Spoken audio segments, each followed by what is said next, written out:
বিদ্যা শ্ৰী ভাস্কৰ মেধি মই পাখামাৰাৰ আৰু এইটো খেলা মই এনে নৰ্মেলি ইউটিউবত দেখিছিলোঁ তাৰপিছত সেনেকৈ ইনস্পায়াৰ হৈ কিনে মই এযোৰ বেছিক আনিলোঁ স্কেট যিটো 4 হুইলাৰ আছিল কোৱাড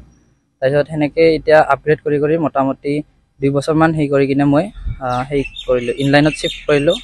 তাৰপিছত এতিয়া বৰ্তমান ইনলাইনত কৰি আছোঁ আৰু ইনলাইনত বহুতকেইখন খেলা খেলিলোঁ আৰু লগতে মই এনে ফাৰ্ষ্টতে প্ৰেক্টিচ মই এনে ইউটিউবৰ পৰা অলপ গাইড লৈ কিনে সেনেকৈ শিকিছিলোঁ এতিয়া ক'ত প্ৰশিক্ষণ লৈ আছে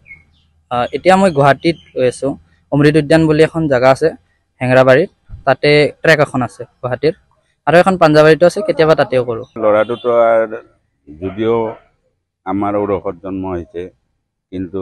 দেশৰ সম্পদ বুলি ভাবোঁ আৰু আমাৰ বিটিআৰৰ লগতে অসমৰ এটা গৌৰৱৰ নিচিনা বুলি ময়ে ভাবোঁ ইমান ভিতৰুৱা অঞ্চলৰ পৰা যে আমি চেন্নাইৰ নিচিনা নেশ্যনেল খেলিব পাইছোঁ 61 নেশ্যনেল আৰু লগতে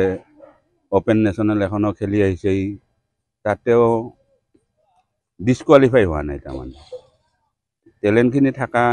হিচাপত তাৰমানে মই অলপমান আগবঢ়াই লৈ গৈছোঁ আৰু ইয়াতে অলপ সহায় পাইছোঁ মই চৰকাৰীভাৱে কিন্তু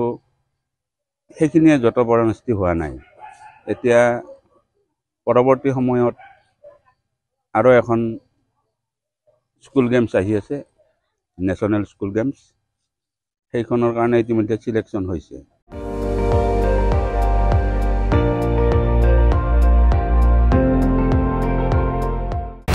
আপুনি চাই আছে ND24 সৰ্বশ্ৰেষ্ঠ নহয় সৰ্বোত্তমৰ দৌৰ